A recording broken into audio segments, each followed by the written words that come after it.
Kom ons gaan na Handelinge 3. Handelinge 3.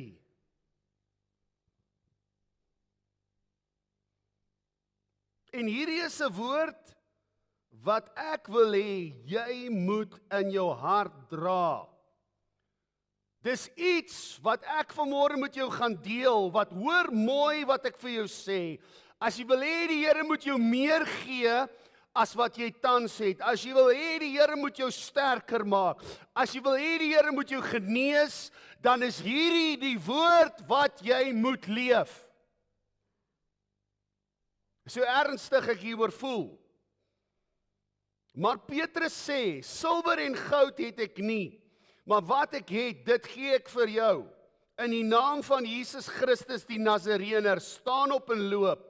Toe gryp hy hom aan sy regterhand en rig hom op, en onmiddellik het sy voete en sy enkels sterk geword, en hy het opgespring en gestaan en rondgeloop en saam met hulle in die tempel ingegaan, terwyl hy rondhardloop en spring en God prys.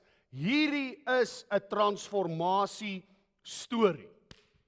Ons het hier te doen met 'n man wat gewoond was hy was krepeel, hy het elke dag op dieselfde plek gaan lê voor die ingang of by die ingang van die tempel, soos ons dit sal noem die kerk, om 'n almoes van mense te vra. Dit was wie hy was, maar toe hulle hom by die hand vat, na hulle hom in die oë kyk en sê, silwer en goud het ons nie, maar wat ons het, in die naam van Jesus Christus, die Nazareëner, staan op en loop, toe maak hy 'n besluit wat transformasie veroorsaak. Skrif sê hy was krepeel van geboorte af. Hy het 'n besluit geneem en dit het sy identiteit verander. He made a decision that changed his identity forever.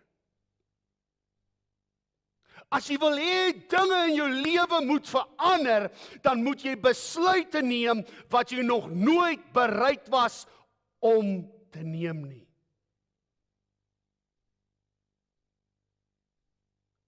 Hy het opgespring. Het hy al van tevore dit gedoen? Nee.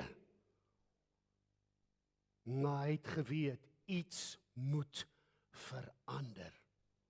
Something needs to change. Ek weet nie van jou nie, maar ek het dinge in my lewe wat moet verander. Ek kan nie meer langer dit uitstel nie. Something needs to change.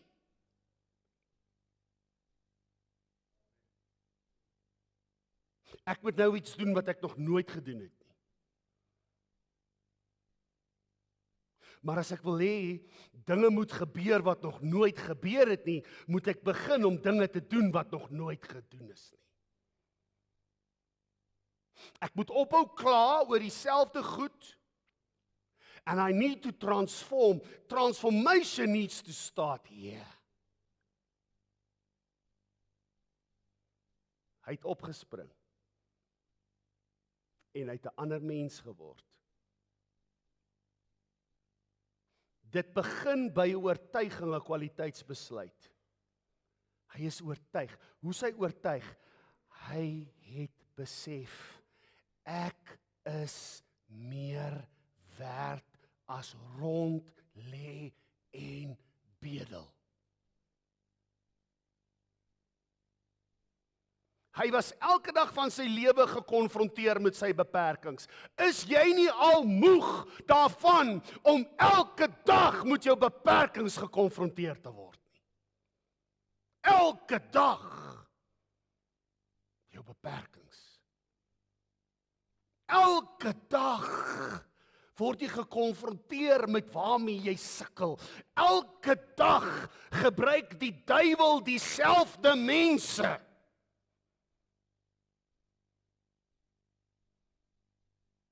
Jy nou moeg afhoor nie. Dis tyd vir transformasie.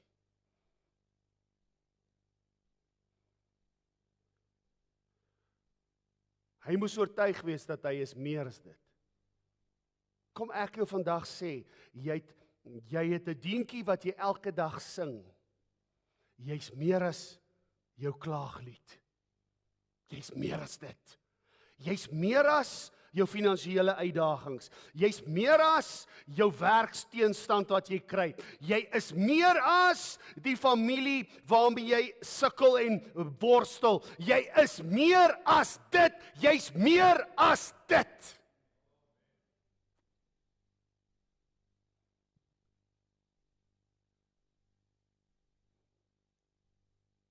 Vir hom om te kon besef dat Jesus in die onbekende is, moes Filippense 4 vers 13 gebeur in sy lewe. Hy moes besef, ek is tot alles in staat. Nie op my eie nie, maar deur Christus wat my die krag gee. Jesus in die onbekende. Om nie terug te staan vir die onbekende nie, het transformasie tot 'n gevolg. Kom aan, jy moet gaan waar jy nog nooit was nie.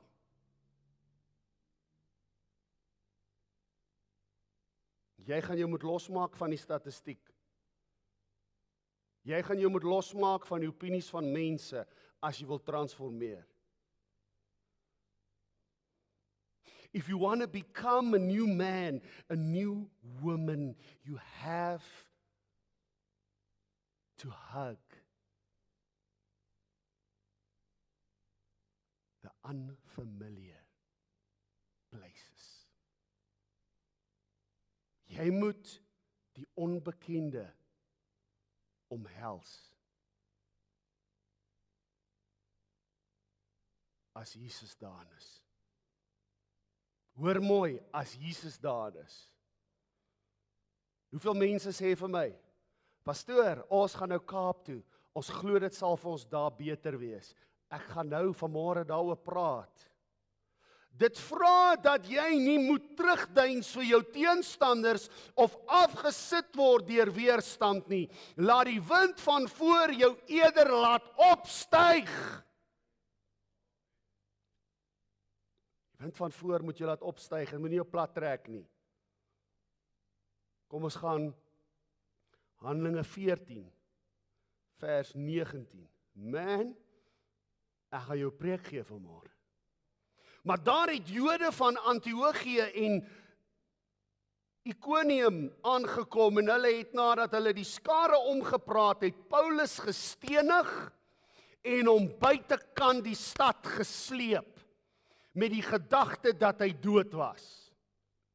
Maar toe die disippels hom omring, die mense in wie se lewens hy inspraak gegee het, wat sy studente was, hy was hulle leermeester, het hy opgestaan en in die stad gekom en die volgende dag saam met Barnabas na Derbe vertrek. Kyk 'n bietjie hierdie storie. Die een oomblik word hy stikkend gegooi met klippe, soveel so, dat sy teenstanders gedink het, nou's ons met hom klaar, hulle sleep hom uit. Sy disippels wat in sy woord glo, kom omring hom, kom ondersteun hom, hy staan op en sê, wel, wat maak ons môre? Okay, ons trek. Ons gaan die evangelie.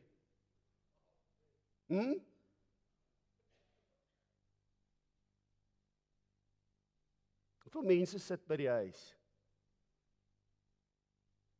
oor klippe wat hulle gekry het? Jy wat na my luister, jy wat by die huis sit oor klippe, is tyd om God se woord weer te begin ernstig vat. As jy by die huis sit, verarm jy nie net jouself nie, jy verarm die koninkryk. Koninkryk mis uit, want jy mis uit. Toe sy disippels hom omring, het hy opgestaan en in die stad gekom, en die volgende dag vertrek. Nie van, ek wil net gou eers my mediese fondsnommer seker maak. Dit is net hoor of my huisdokter my net kan deurkyk. Nee, is werk om gedoen te word. This is only a minor setback. Weet jy hoekom? As jy Paulus se storie lees, vervolging, steniging, was deel van sy roeping. Hoeveel mense? Jy's deur God geroep. Jy sê jou besigheid is vir jou gegee, maar nou maak vervolging dat jy nie jouself uitleef nie. Jy sê dis die Here, maar nou die toetse wat jy moet skryf, het jy nie ink voor nie. Jy kla die hele tyd, jy sukkel. Hoor mooi, as jy die wil van God wil doen, gaan jy worstel. Jy gaan sukkel. Hoekom? Want ons is vlees.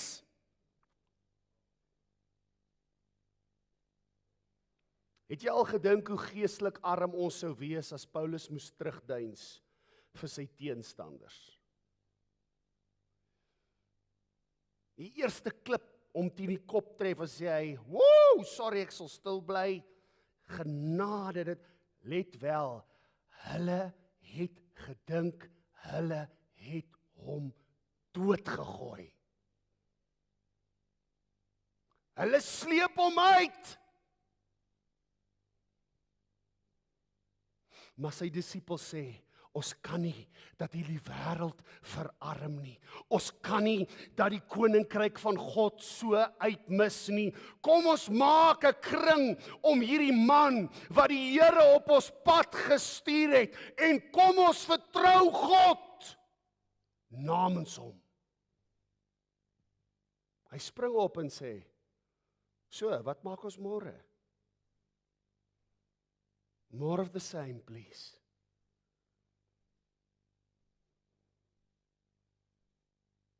Vers 21. En nadat hulle aan daardie stad die evangelie verkondig het en 'n aantal disippels gemaak het, het hulle teruggegaan. Sê gou vir my, waarheen het hulle teruggegaan? Lees mooi, die plek waar Paulus doodgegooi is.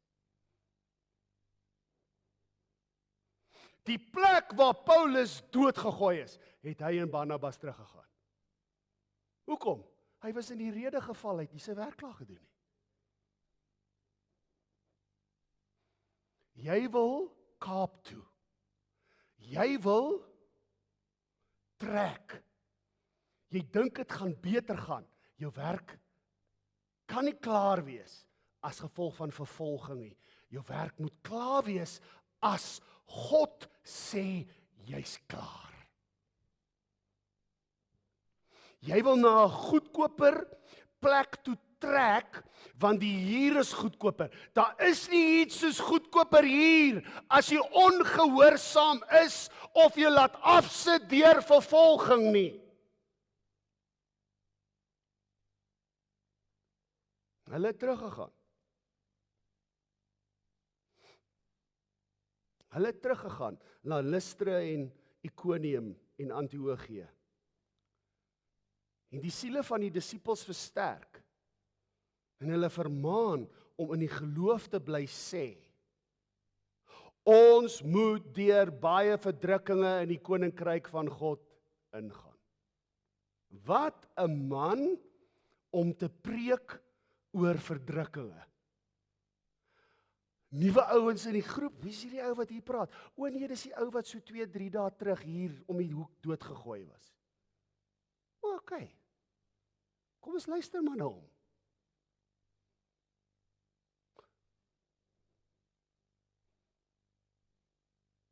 Hoor mooi wat ek profeties vanmôre vir jou sê. Jy wil hardloop as dit vir jou te warm raak. Goud word in hitte suiwerder. Jy wil uit die dorp uit vlug, jy wil uit jou werksplek uit vlug, jy wil uit jou huwelik uit vlug, want dit word te warm, maar hoe nou, jy 3 jaar terug gesê, dis God wat dit vir jou gegee het. The higher the level, the bigger the devil. Hulle het teruggegaan. Ons moet deur baie verdrukkinge in die koninkryk van God ingaan.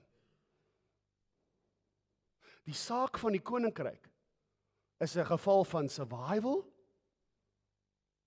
of the fittest.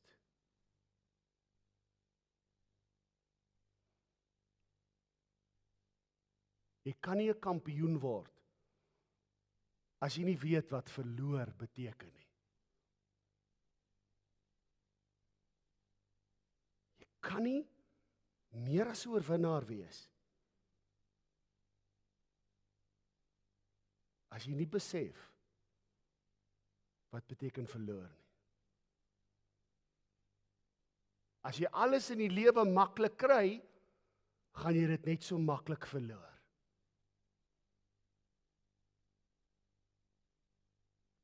Paulus en Barnabas het teruggegaan.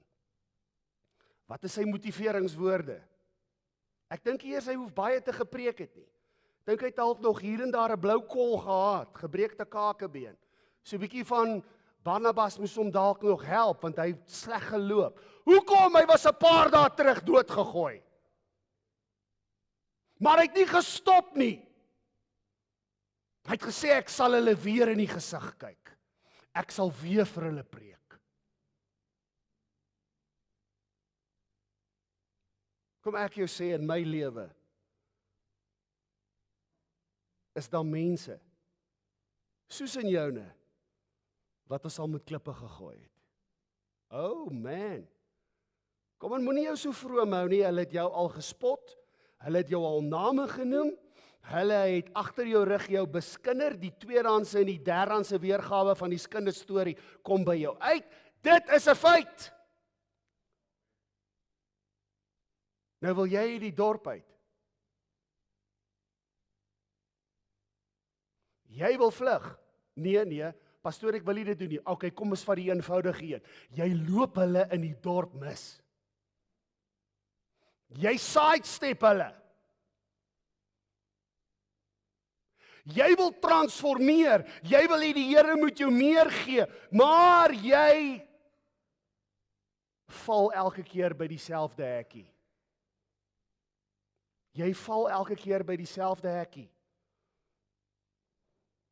As jy verder lees in Handelinge, is daar nog ander episodes wat Paulus ook gestenig wou word. Mense wat hom wou stenig. As hy die heeltyd moes sê, nee, ek gaan nie waar mense my moet klippe gooi nie, wat sou van die evangelie geword het?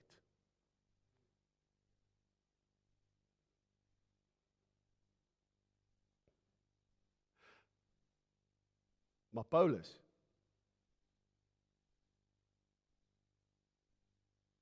glo ek het na elke steniging opgestaan. 'n Ander mens.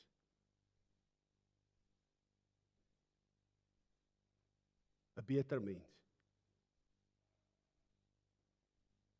Kom ek jou sê, Mosselbaai, Vanderbijl, Australië, Nieu-Seeland.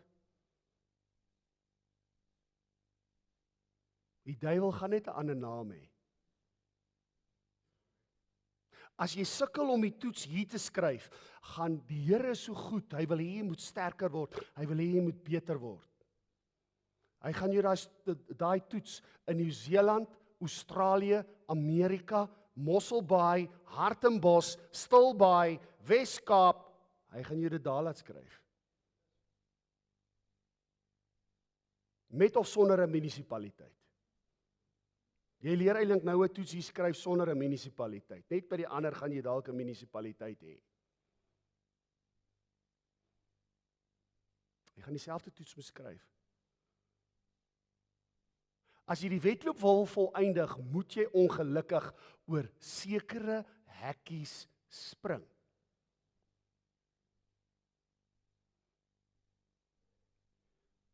Paar weke terug het ek gepraat oor die atleet. Oor fokus. Jy kan alleenlik wen as jy binne die riglyne van die wedloop hardloop. Al lek jy jou wonde vir jare, hier's die hartseer ding, jy is nog steeds geestelik waar jy was, toe jy begin jou wonde lek het.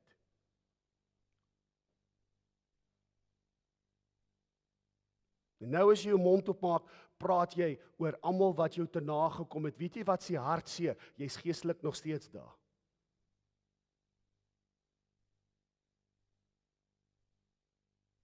Dis tyd dat ons teruggaan. Dis tyd dat ons begin daar, waar ons opgehou het om te groei. Vervolging, druk, spanning, dis wat verdrukking beteken, is altyd deel van iemand wat die Vader se wil doen. Lees Paulus. Hier begin die ouens omstenig, dan vlug hulle, maar dan kom hy weer terug. Hoekom? Hy het nie dit wat die Here vir hom gesê het klaar gedoen nie. Hoeveel mense, die Here het vir my 'n woord gegee. En hoor mooi, ek het baie respek vir mense wat woord kry. Ek waardeer jou so. Maar nou die Here jou 'n woord gegee, totdat jy teenstand kry, wat maak jy dan? Môre oor môre as ek jou in die dorp kry, nee, nou die Here my jou weer 'n ander woord gegee.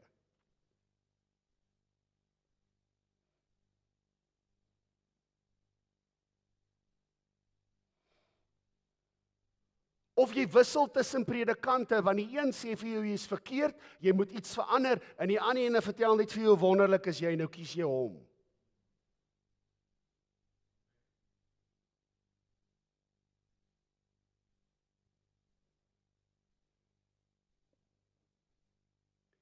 As ons vervolging en teenstand aanhou vir my, stop ons vooruitgang in die koninkryk van God.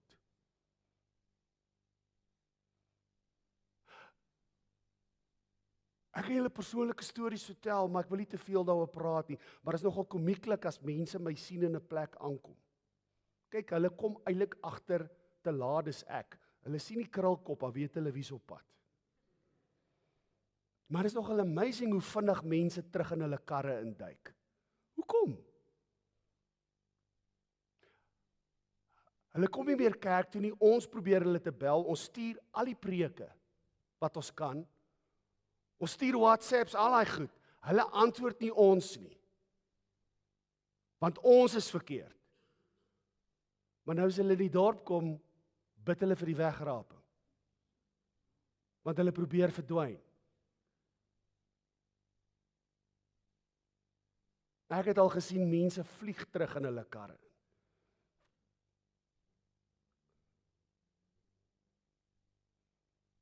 Ek en my vrou het nou besluit, weet jy hoekom ek wil transformeer? Ek bekruip sulke mense van agteraf.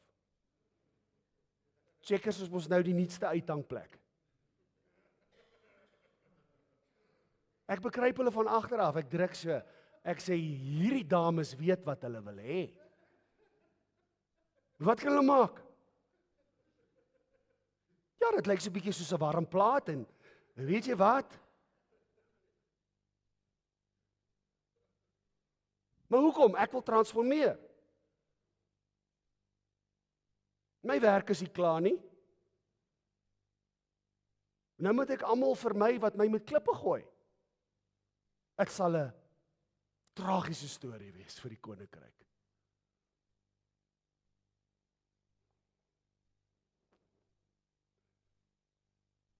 Twee Korintiërs 5 vers 17.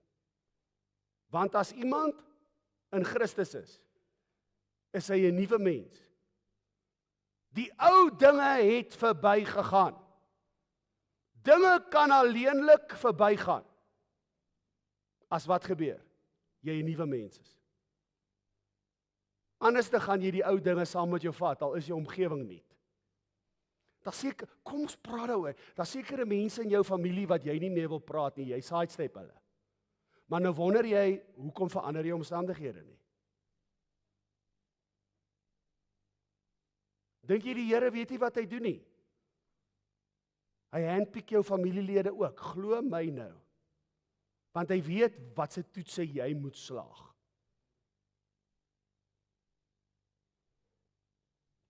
As jy sy wil doen. Dinge kan alleenlik vernuwe as jy besluit om oorwinning daaroor te kry en ook te vernuwe. Hoekom trou paartjies wat geskei is nie weer nie? maar hulle bly saam. Hoe lank? Weet jy hoekom? Hulle het nog nie die seer van die eerste huwelik geestelik gebêre nie. Frans, as ek reg as ek dit sê, julle kan eerlik sê, julle was daardeur. Is die waarheid, nie? Hulle het nie daai vuil wasgoed in 'n ordentlike wasmasjien ingedruk nie. Of die wasmasjien het intussen gebreek. Nou gebruik ons maar mekaar. Kom aan, jou baas kan nie die rede wees dat jy moet begin suip nie. Nog minder jou eksvrou. Is die waarheid. Nou wil jy na 'n volgende dorp toe gaan, wat dit gaan al beter wees. Daar's 'n Liquor City daar ook. Daar's dalk 'n Solly Kramer ook. Somme nou kry Lichtenburg nog 'n Checkers liquor ook. En nou moet jy Checkers toe terwyl die sonde vir jou staan en loer. Hulle staan ingelit op die rakke. Nou gaan jy nie met Checkers toe nie, want daar's 'n bottelstoer. Maar niemand het gesê jy moet in die bottelstoer in nie. Totdat jy nie jou seer uitgesort het nie.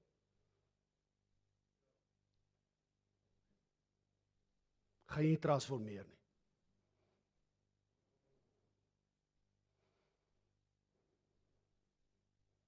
Ja, maar ek sukkel om te vergewe. Weet jy wat, jy gaan sukkel om te groei.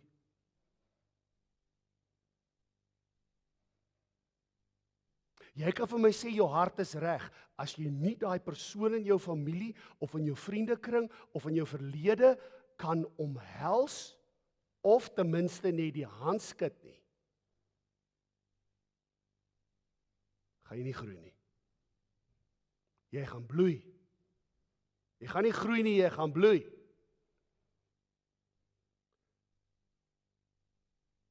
Ek en jy moet oorwinning kry. Ek en jy moet oorwinning kry.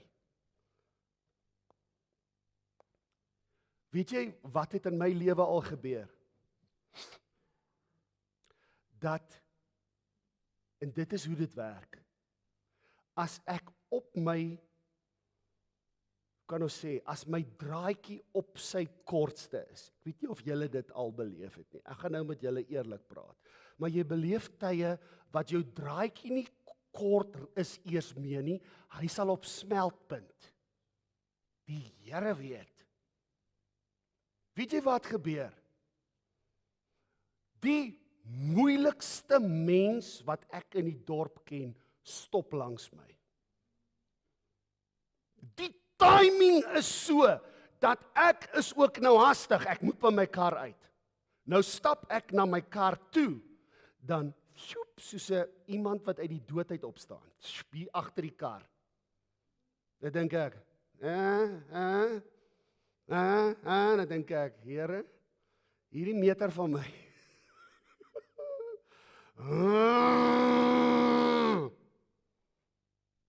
Gaan we ken daai engine.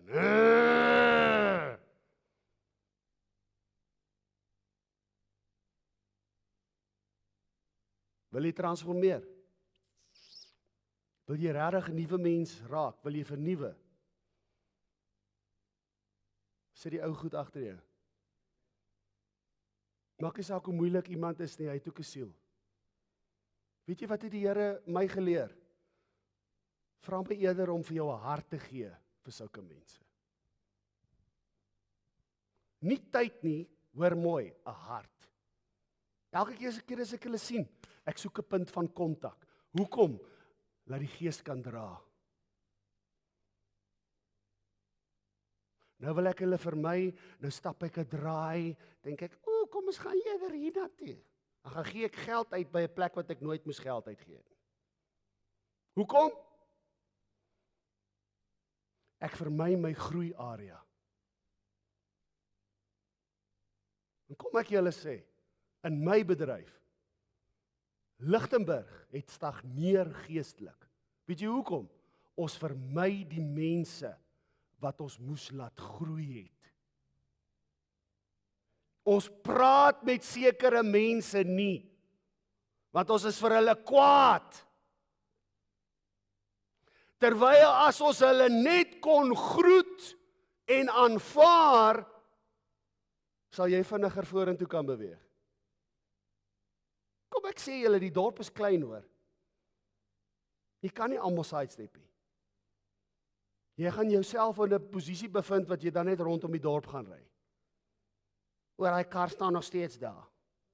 Oor daai kar staan nog steeds daar. Kom ek julle vertel, ek staan in Spar, het ek vir my vrou gesê, jy bring my nie weer Spar toe op hierdie tyd nie. Hoekom?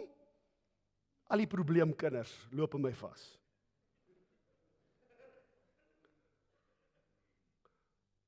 Al die ouens wat my al laat ondersoek het, amper in die koerant gehad het, op Facebook beswaarder het, hulle almal loop my vas. Dis nie bietjie nie, so, dan sê ek, sê die Here vir my, nou wat gaan jy daaromtrent doen? Sê ek, Here, wys my waar is dinge op 'n winskoopie. Ewe skielik soek ek die cheapste goed. Nee. Hoe langer jy hulle vermy, hoe meer krag het hulle oor jou. Dis jou dorp soveel so wat dit enige ander ou se dorp is. Moet ons hardloop omdat ons bang is vir konfrontasie? Nee, 1000 maal nee. Is ons dorp verlore? You be the judge of that. Maar as jy wil sê ja, dink bietjie aan hoeveel mense jy vermy. Onthou, daai persoon weet ook wat jy weet. So vriendelikheid, wat sê die skrif? Wees goed vir jou vyande, dan hoop jy kole op sy kop op. So warm soos wat dit is wanneer kole op sy kop is, so warm gaan hy kry van bloos. Hoekom? Want hy besef wat dit beteken om nie te hardloop nie, terug te gaan. Ek en jy, ons moet nie weghardloop nie. As jy sê jy's 'n nuwe mens, bewys dit. Bewys dit.